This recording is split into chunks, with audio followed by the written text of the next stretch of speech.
ఒక ఈ లక్ష్మి మాత్రమే కాదు సార్, గతంలో కూడా చాలామంది అంటే వేరే వేరే కేసులు ఉండొచ్చు, వేరే రకమైనటువంటి బాధితులు కూడా ఉండొచ్చు. గతంలో కిరణ్ రాయల్ బాధితుల గురించి వాళ్ళు మాట్లాడినటువంటి బైట్స్ కూడా ఒక్కసారి విందాము, తర్వాత మీతో నేను మాట్లాడతాను.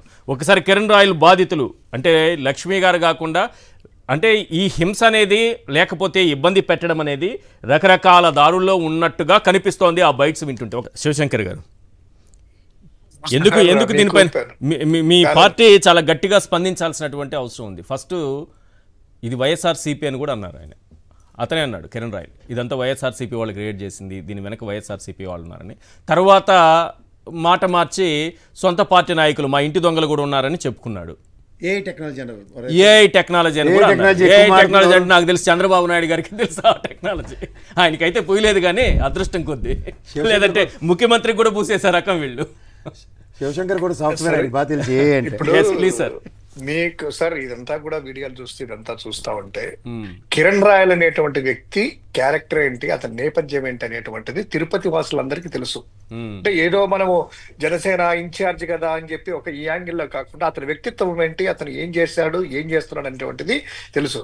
ఇక ముఖ్యంగా దీనికి సంబంధించింది వస్తే వైఎస్ఆర్ కాంగ్రెస్ పార్టీ అనేటువంటిది మహిళలు ఎక్కడున్నా కూడా గౌరవంగా వాళ్ళు చూసుకుంటా ఉంటది.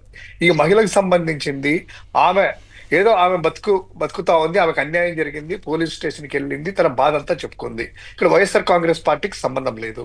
ఇక నెక్స్ట్ది ఇదే మహిళ పోలీస్ స్టేషన్కి వెళ్ళేసి నాకు అన్యాయం జరిగిందని కూటమి ప్రభుత్వంలో మన వెళ్ళి కేసు పెట్టిన గంటల లోపలలోనే నిన్న ఈ రాజస్థాన్ నుంచి పోలీసులు వచ్చి తీసుకోవడం అనేటువంటిది ఒక పరిణామం. దీన్ని ఆలోచన చేస్తే సార్ ఇప్పుడు ఎప్పుడో పెట్టిన కేసులు నిన్ననే ముందు రోజే 24 గంటలు గడవక ముందే ఆయనే మీడియాలో ఆమె గురించి చెబుతూ రాజస్థాన్ నుంచి వస్తున్నారు పోలీసులు, రేపు అరెస్ట్ చేస్తారు చూడండి అని ఛాలెంజ్ చేసి చెప్తున్నా అంటే ఆయన హోంశాఖ మంత్రి కాదు, ఆయన ముఖ్యమంత్రి కాదు.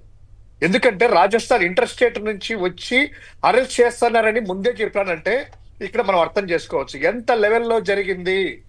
నెక్స్ట్ డే వస్తారు చేస్తారు అనేటువంటిది అంటే అనుకున్నట్లుగానే 12 గంటలకే, 24 గంటలు కూడా గడవలేదు, 12 గంటలకే అది రాజస్థాన్, తెలంగాణ నుంచి హైదరాబాద్ కూడా కాదు, ఏదో వచ్చారు లేండబ్బా పక్కనే వచ్చారు తీసుకెళ్లారనడానికి. రాజస్థాన్ నుంచి రావడం ఎలా వచ్చారు, దీని వెనకాల ఎవరున్నారు సార్? కిరణ్ రాయల్ లాంటి నాయకులకి రాజస్థాన్ లో వ్యవస్థల్ని మేనేజ్ చేసే స్థాయి ఉంటుందా? ఇంకెవరైనా ఉన్నారనుకుంటున్నారు దీని వెనక? ఖచ్చితంగా కిరణ్ రాయల్కి ఏముంది సార్? కిరణ్ రాయల్ గారు దీని వెనకాల బలమైనటువంటి శక్తులు, అది చంద్రబాబు నాయుడా, పవన్ కళ్యాణ్, వాళ్ళ ఎంపీనా, లేకపోతే ఆయన చెప్పినట్టు నాదెండ్ల మనోహర ఖచ్చితంగా ఉన్నట్టే. కేంద్ర ప్రభుత్వంలో ఇలా ప్రభుత్వ భాగస్వామ్యంలో ఉన్నప్పుడు అక్కడ దాన్ని ఒప్పించేసేసి రాజస్థాన్ నుంచి ఇక్కడ తీసుకురావడం అంటే ఆశాభాష సార్. ప్రభుత్వం ఇన్వాల్వ్ కాకుండా, పెద్దల ఇన్వాల్వ్ కాకుండా రాజస్థాన్ పోలీసులు అది కూడా చెక్ బౌన్స్ కేసులో, చిన్న చెక్ బౌన్స్ కేసులో నోటీసులు ఇచ్చినా వెళ్తారు, కానీ అరెస్ట్ చేసుకుని వెళ్ళడము. మీరు అన్నట్టు ఆ కారు ఇందాక ప్రసాద్ గారు చెప్పినట్టు కారు డీటెయిల్ చూస్తే ఏపీ కారు మోహన్ రెడ్డి ఏదో ఉందంట, ఆర్టీఏ కొంచెం వెబ్సైట్ చూస్తే అందులో ఇన్సూరెన్స్ కూడా ఎక్స్పైర్ అయింది. అంటే పోలీసులు అయితే ఇన్సూరెన్స్ కంటే అప్ టు డేట్ ఉంటది. పోలీస్ కారు కాదు, రాజస్థాన్ కారు కాదు, ఆంధ్రప్రదేశ్ లోకల్ కారు, అది కూడా ఇన్సూరెన్స్ ఎక్స్పైర్ అయిన కారు. అసలు ఎవరు ఇది అరేంజ్ చేశారు, వాళ్ళు ఎలా వచ్చారు ఇక్కడికి? ఏదో సార్ కామ్ జెట్ అదే ఉంది కదా, జట్మాలిని అని ఒక సెలబ్రిటీ తీసుకొని గతంలో చూసాము, ఆమె మోసాలు చేసేస్తే జిందాల్ లాంటి వాళ్ళకి అంటగట్టినా కూడా ఇక్కడ వచ్చి కంప్లైంట్ ఇస్తే గానీ జత్వానికి ఈమెకు కంపేర్ చేసుకొని చూడాలి సార్. జత్వాని విషయంలో ఆమె హ్యాబిచువల్లీ అఫెండర్ అయినప్పుడు ఆమె చేసిన దానికి సోకాళ్ళంతా చంద్రబాబు గారు ప్రెస్మిట్ పెట్టి అబ్బా ఒక ఆడ కూతురికి అన్యాయం జరిగింది అని దాదాపు యంగ్ ఆఫీసర్స్ నుంచి ఎస్పీల దగ్గర నుంచి కమిషనర్లు, ఇంటెలిజెన్స్ డిఐజీని కూడా ఆ కేసు పెట్టి పోస్టింగ్ ఇవ్వకుండా సస్పెండ్ చేసినటువంటి దాఖలాలు చూస్తున్నాం. అలాంటిది ఇక్కడ కూడా అదే ఆడకూతురు కదా, తిరుపతిలోనే కేసు పెట్టింది కదా, ఆమెకి ఈమెకి తేడా ఉంది. సైలెంట్ ఎందుకున్నారు sir? Pawan Kalyan garu silent, Nadendla Manohar silent, వేరే మహిళలు సైలెంట్, చంద్రబాబు నాయుడు గారు జత్వాని కేసులో రియాక్ట్ అయ్యారు, చెప్పారు. సో ఈ కేసులో ఎస్ కిరణ్ రాయల్ మంచివాడు, ఆయనకి న్యాయం జరిగేలా చూస్తాము, ఈ అమ్మాయి మంచిది, ఏదో ఒకటి చెప్పాలి కదా. అంటే ఇప్పుడు మంచిది, కిరణ్ రాయల్ మంచివాడే, మేము ఏం చేసినా పర్వాలేదనే కదా ఇప్పుడు వాళ్ళు స్టేట్మెంట్ ఇవ్వలేదంటే నిజంగా సార్ ఆ కేసులో స్పందించారు, ఈ కేసులో ఎందుకు స్పందించరు అన్నది. అదే ఆ కేసులో పొలిటికల్ గా తీసుకొని వచ్చి ఏదో బదనాము, ఈ కేసులో తన వాళ్ళని రక్షించుకోవడానికి అదేనా? లేకపోతే ఒకవేళ పార్టీ నుంచి సస్పెండ్ చేసి వాళ్ళ మీద వేటు వేస్తే నువ్వు ముగ్గురితో తిరగలేదా, నీ గురించి హీరోయిన్లు బయటకు వచ్చి చెప్పలేదని పవన్ కళ్యాణ్ ఎదిరిస్తారని భయపడుతున్నారేమో. ఇంతకుముందు మీరు అన్న పాయింట్ అదే అర్థమైందండి, నాకు ఇప్పుడు అర్థమైంది క్లారిటీగా. ఓకే ఓకే కదా, వాళ్ళు వచ్చి హీరోయిన్ లేదా ట్విట్టర్ లో కూడా పెడతా ఉన్నారు కదా అప్పుడప్పుడు, ఇవన్నీ నీ గురించే కదా, మీరు భయపడలేదా అనేటువంటి ఎదిరిస్తారనేటువంటి భయం ఉందేమో. ఎందుకంటే మీరే కదా మా గురువులు, మీరు చేసినప్పుడు ఏం చేస్తే మీది కూడా ఒక న్యాయం మాకొక న్యాయం అనేటువంటిది క్వశ్చన్ వాళ్ళలో ఏదో అరైజ్ అవుతుంది పక్కన పెట్టారా అనేటువంటిది ఒకటి. ఇక రెండవది సార్, ఈ అమ్మాయి పెట్టిన దాంట్లో ఇంతవరకు పోలీసు వారు ఏమన్నా కేసు ఏమన్నా ఫైల్ చేశారా, ఎఫ్ఐఆర్ ఏమన్నా రాశారా కిరణ్ రాయల మీద?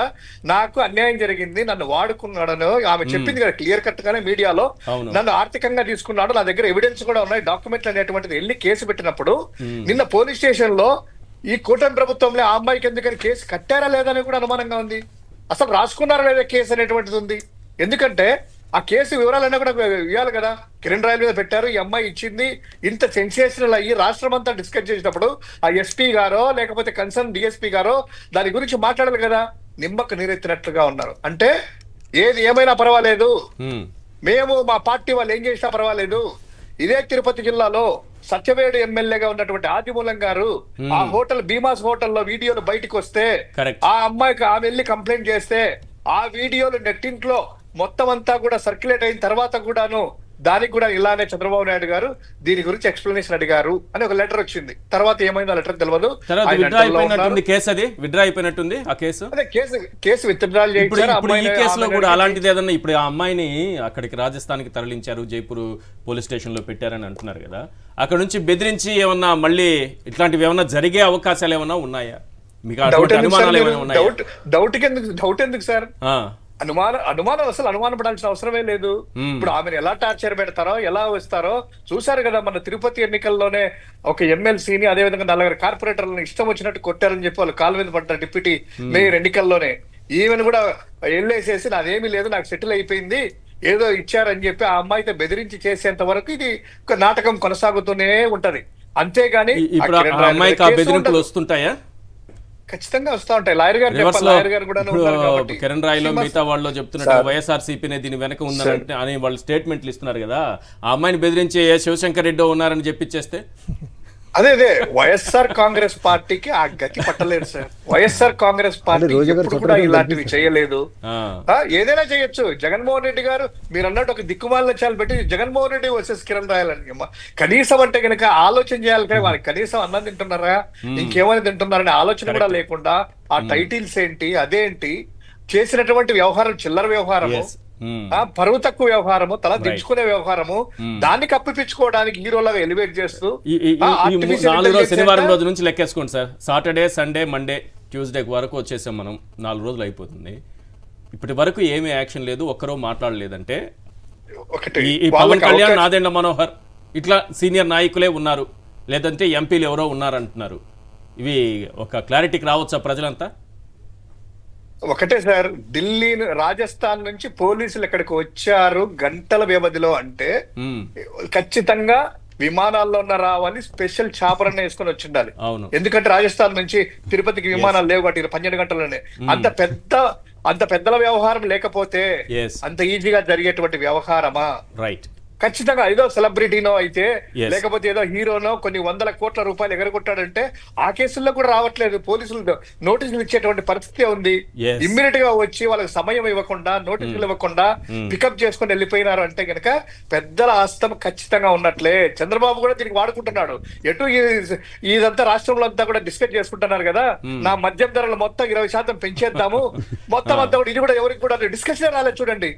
మద్యం ధరలు పెంచేద్దాము, సంపద సృష్టిద్దాము, మా వాళ్ళకంతా కూడాను వైన్ షాప్ ఓనర్లకి అదే విధంగా మాకు సంపద సృష్టిద్దాము అనేటువంటిది ఉంది.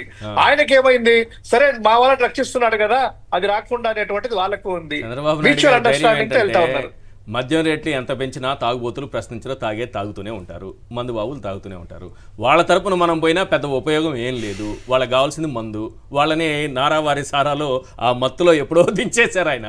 ఆ మత్తులో అలా తూలుతూ ఉంటారు. ఇక్కడ పిల్లల జీవితాలు నాశనం అయిపోతాయి. స్కూల్స్ సర్వనాశనం అయిపోయింది విద్యా వ్యవస్థ. ఇప్పటికే వాళ్ళ పిల్లల జీవితాలు కూడా పట్టించుకోవట్లేదు. ఆ మత్తులోనే ఉంటారు సార్ వాళ్ళు. ఆ మత్తులో ముంచేస్తే 5 ఏళ్ళు మత్తులోనే గడిచిపోతుంది రాష్ట్రం. గతంలో చూసాము బెల్ట్ షాపులు పెట్టి పుస్తకాలు కూడా ఇప్పుడు కూడా అంతే కదా, అదే బెల్ట్ షాపులు ఎక్కడ చూసినా అవే బెల్ట్ షాపులు కదా. పిల్లలు అమ్ముతున్నారు, రోడ్ల మీద పెట్టి పిల్లలతో అమ్మిస్తున్నారు. ఏంటి సార్ వ్యాట్ లో రేషన్ బియ్యం ఇచ్చే వ్యాట్ లో చూసారు లేదా? ఏలూరులో నిన్న సోషల్ మీడియా తిరుగుతా ఉంది. ఆ బియ్యం రేషన్ బియ్యం ఇంటింటికి వెళ్ళినట్టు దాంట్లో పెట్టుకొని అమ్ముతున్నారట. సోషల్ మీడియాలో పంపిస్తా వీడియోస్. కానీ శివశంకర్ గారు మీరు అన్నట్టు రేట్లు పెరగలేదు. 99 రూపాయలు 99 రూపాయలుగానే ఉంది. అది ఉంటుంది, అదొక్కటే ఉంది. అది ఉంటుంది, మిగతా రేట్లు పెరుగుతాయి. అదొకటి చీప్ లిక్కర్ మాత్రం ఉంటుంది. 99 రూపీస్ ఒకటే 99 రూపీస్ స్టాండర్డ్ గా. Right right.